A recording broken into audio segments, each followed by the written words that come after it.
Educational philosophy. अगर इस title को हम देखें तो ये दो अल्फाज का कॉम्बिनेशन है, यानी एजुकेशन और फिलोसफी। एजुकेशनल फिलोसफी से मुराद ये कि इसके अंदर हम एजुकेशन और फिलोसफी के दरमियान जो रिलेशंस है, जो इंटरकनेक्शंस हैं, हम उनको पढ़ते हैं। अगर एजुकेशनल फिलोसफी की मैं बात करूं तो ये शोबा तालीम का एक सब्जेक्ट है, जिसमें हम ये पढ़ते हैं कि एजुकेशन के ऊपर फलसफे का क्या रोल है, एजुकेशन के प्रॉब्लम को सॉल्व करने में, एजुकेशन के लिए डिसीजन लेने में फलसफा क्या क्या किरदार अदा कर सकता है। तो एजुकेशनल फिलोसफी की तरफ जाने से पहले हमें पहले ब्रेक डाउन करना चाहिए एजुकेशन को अलग से और फिलोसफी को अलग से। यानी सबसे पहले हम देखते हैं कि एजुकेशन क्या है, फिर हम देखते हैं फिलोसफी क्या है। तो सबसे पहले हम एजुकेशन की तरफ बढ़ते हैं।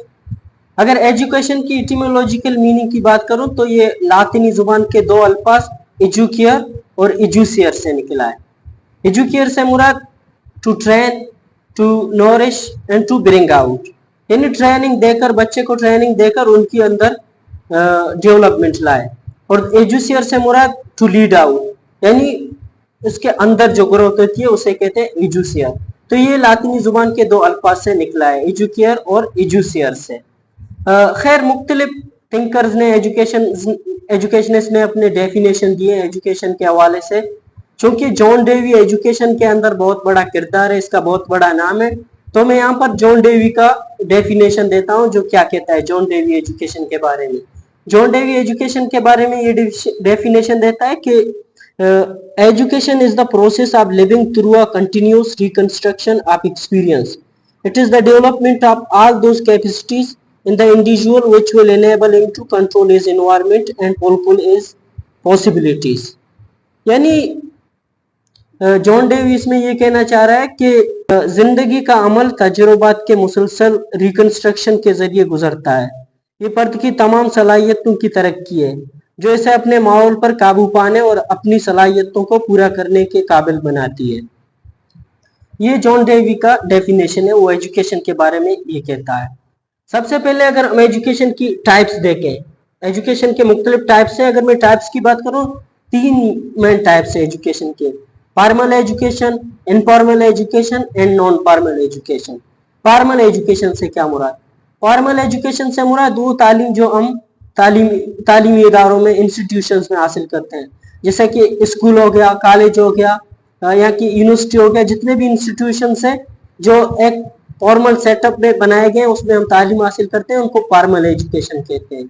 इनफॉर्मल एजुकेशन से मुराद वो तालीम जो हम इंस्टीट्यूशन से बाहर, यानी एजुकेशनल इंस्टीट्यूशन से बाहर हासिल करते हैं। ये हम अपने फैमिली से भी सीख सकते हैं, अपने फ्रेंड्स से, अपने हमसाये से, जिंदगी में कहीं पर कुछ सीखते हैं, वो इनफॉर्मल एजुकेशन के अंदर आता है। और तीसरा बड़ा टाइप है नॉन फॉर्मल एजुकेशन। ये वो तालीम होता है जिसमें जब लोगों की उम्र बढ़ जाती है और वो फिर भी अपने डिग्री हासिल करना चाहते हैं तो उनके लिए नॉन फॉर्मल एजुकेशन सिस्टम दिया गया है। पाकिस्तान के अंदर अल्लामा इकबाल ओपन यूनिवर्सिटी इसका बेहतरीन एग्जाम्पल है।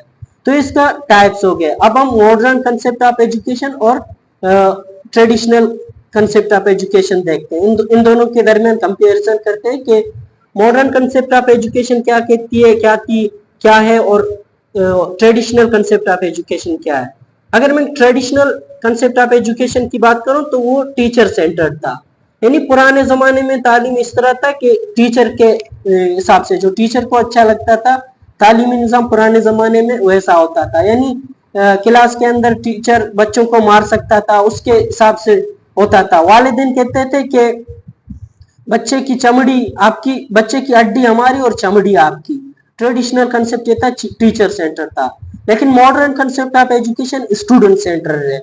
यानी जो स्टूडेंट को पसंद है, जो स्टूडेंट के माइंडसेट के हिसाब से, दिमाग के हिसाब से, उसके बॉडी को पसंद है, उस हिसाब से है।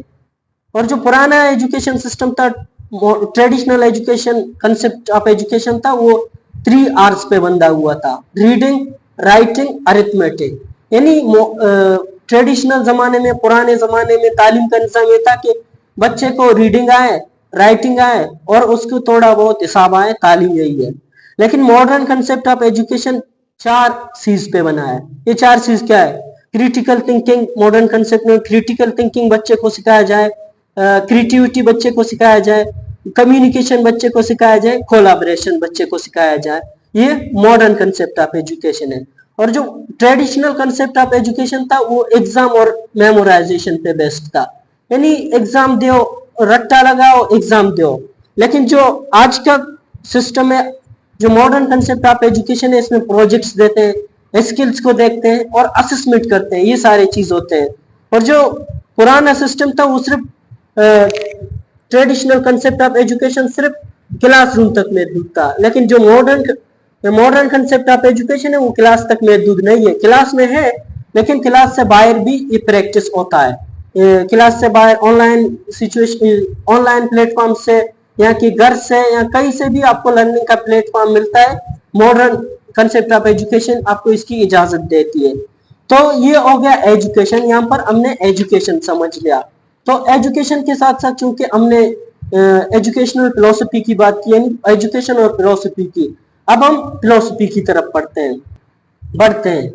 तो फिलोसफी से मुराद, फिलोसफी क्या है सबसे पहले हम ये देखते हैं। फिलोसफी फील्ड ऑफ स्टडी है एक, और ये आज से 2000 साल पहले ग्रीक में जन्म लिया था इसने। फिलोसफी दो ग्रीक अल्फाज से बना है, फिलो और सोफिया। फिलो मतलब लव और सोफिया मतलब विजडम। इसका ओवरऑल मतलब ये कि लव फॉर विजडम, यानी जहानत के लिए मोहब्बत, नॉलेज के लिए मोहब्बत। इसके मुख्तलिफ एरियाज होते हैं फिलोसफी के, जैसा कि मेटाफिजिक्स हो गया, यहाँ के ओंटोलॉजी। मेटाफिजिक्स से मुराद के रियलिटी क्या है, यूनिवर्स की रियलिटी क्या है। इसके अलावा एपिस्टेमोलॉजी कि किसी चीज का सोर्स ऑफ नॉलेज क्या है। फलसफा मतलब ये देखता है कि नॉलेज कहाँ से आता है, नॉलेज कैसा है, ये एक एरिया है, एपिस्टेमोलॉजी कहते हैं। इसके अलावा एक्सियोलॉजी जो है ना, वैल्यू सिस्टम्स को देखता है, अच्छा क्या है बुरा क्या है, वैल्यू सिस्टम को जो देखता है, जो एरिया फलसफे का, उसे एक्सियोलॉजी कहते हैं। और दूसरा है कि उसे कहते हैं जमालियात भी फिलोसफी का एरिया है, और ये चीज को देखता है कि खूबसूरती क्या है, एस्थेटिज्म की स्टडीज को। और भी कई सारे एरियाज हैं। अगर हम फलसफे और एजुकेशन की रिलेशन की बात करें तो वो एक ही सिक्के के दो रुख हैं, यानी एक जिस्म दो जान है। यानी एजुकेशन के बगैर फलसफा नाकाम है, फलसफा के बगैर एजुकेशन नाकाम है। यानी अगर आप एजुकेशन से फलसफे को हटा दें, एजुकेशन का कोई माना नहीं रह जाता है, और फलसफे से एजुकेशन निकाल दें तो फलसफे का कोई माना नहीं रह जाता है।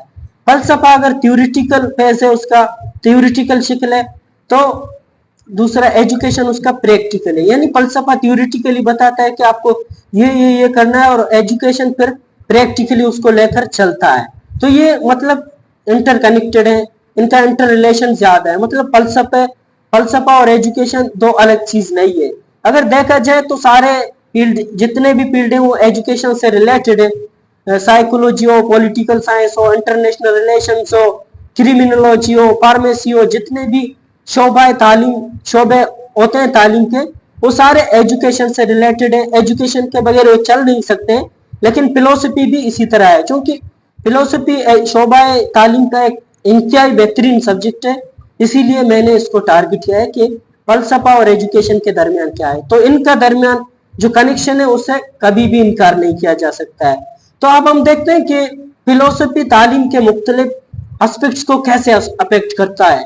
अगर देखा जाए तो तालीम की अगर हम बात करते हैं, तालीम के अंदर कुछ चीजें हर टॉपिक पे डिस्कस होती हैं, जैसे कि तालीम के एम्स एंड ऑब्जेक्टिव्स हो गए, तालीम का curriculum, teaching method, role of teacher, discipline. तो इसी तरह ये तो हर टॉपिक पे डिस्कस होते हैं। अब चूंकि हमने फिलोसफी की बात की, तो फिलोसफी जो है ना, तालीम के बहुत सारे एस्पेक्ट्स को इन्फ्लुएंस करती है। मिसाल के तौर पर जो एम्स एंड ऑब्जेक्टिव्स तालीम के सेट करते हैं, तो ये फिलोसफी सेट करता है। फिलोसफी जिस तरह का होगा, मिसाल के तौर पर पाकिस्तान के अंदर जो तालीमी निज़ाम का फलसफा है वो इस्लामिक है। तो पाकिस्तान के अंदर जो तालीमी निज़ाम के जितने भी चीज होते हैं तो इस्लामिक फलसफे के ऊपर होते हैं। मिसाल के तौर पर अमेरिका का जो तालीमी निज़ाम है वो किस पे है, वो प्रोग्रेसिज्म पे है। तो अमेरिका के अंदर तालीम का जो एम सेट करते हैं तो वो प्रोग्रेसिव के हिसाब से। पाकिस्तान के अंदर जो तालीम का जो एम सेट करते हैं तो इस्लामिक फिलोसफी के हवाले से। इसी तरह फलसफा करिकुलम को भी इन्फ्लुएंस करता है। मिसाल के तौर पर पाकिस्तान के अंदर अगर आप करिकुलम को डेवलप करते हैं, तो चूंकि यहाँ पर इस्लामिक फलसफा है, तो इस्लामिक हवाले से जितने भी कंटेंट्स होंगे करिकुलम के अंदर डालते हैं। इसी तरह अगर अमेरिका की बात करें तो अमेरिका के अंदर चूंकि प्रोग्रेसिव का फलसफा है तालीम के अंदर, तो फिर प्रोग्रेसिविज्म के रिलेटेड जो कंटेंट बनते हैं करिकुलम के अंदर वो डाल दिए जाते हैं। अभी जो टीचिंग मेथड है, मिसाल के तौर पर जो फलसफा होगा, आइडियलिज्म हो, रियलिज्म हो, पेरिनियलिज्म हो, एसेंशियलिज्म हो, एग्जिस्टेंशियलिज्म हो, या कि प्रोग्रेसिविज्म हो, या कोई रिलीजियस फलसफा हो, अगर जो आइडियोलॉजी उस मुल्क के अंदर हो तो उसका तालीमी निज़ाम उसी पर मबनी होगी। अभी मिसाल के तौर पर पाकिस्तान के अंदर टीचिंग मेथड को बनाना हो तो उस पर इस्लामिक फलसफा होगी, तो इस्लामिक फलसफा के हवाले से होंगे। इसी तरह अगर अमेरिका के अंदर टीचिंग मेथड को डिसाइड करना हो तो फिर वहां पर अमेरिकी फलसफा के रिलेटेड बनाते हैं, प्रोग्रेसिज्म के रिलेटेड बनाते हैं। फलसफा डिसाइड करता है और एजुकेशन उनको इम्प्लीमेंट करती है। इस तरह से आप समझ सकते हैं कि एजुकेशनल फिलोसफी जो है ना, वाकई एक सिक्के के दो रुख है। फलसफे के बगैर एजुकेशन अधूरा है, एजुकेशन के बगैर फलसफा यही है अधूरा है। तो आज का हमारा टॉपिक यही है कि इन दोनों के दरमियान क्या इंटरकनेक्शन है, क्या इंटर रिलेशन है एजुकेशनल फिलोसफी के अंदर। तो आज की हमारी वीडियो यही है। वीडियो को खत्म करने से पहले मैं एक छोटा सा अनाउंस करना चाहता हूँ कि मैं चाहता हूँ कि एजुकेशनल फिलोसफी के जितने भी फिलोसफीज हैं, जैसे कि रियलिज्म, आइडियलिज्म, पेरिनियलिज्म, एसेंशियलिज्म, प्रोग्रेसिज्म, इन सब फिलोसफी पर वीडियोस बनाओ, क्योंकि वो शोबा तालीम की एक सब्जेक्ट है एजुकेशनल फिलोसफी। और मैं चूंकि खुद शोबा तालीम का एक स्टूडेंट हूँ, तो मैं चाह रहा हूँ कि इस सब्जेक्ट पे कुछ वीडियोस बनाऊं इन फिलोसफीज पे, और जो फिलोसोफर्स ने काम किया था उन फिलोसोफर्स पर भी वीडियोस बनाऊं। अगर आप लोगों को पसंद आएगा इंशाल्लाह मैं बनाऊंगा, अगर आप लोगों को पसंद आएगा। तो यही छोटा सा अनाउंसमेंट था, और आज की हमारी टॉपिक भी यही थी, एजुकेशनल फिलोसफी। तो आज की हमारी वीडियो यही है। अल्लाह हाफिज।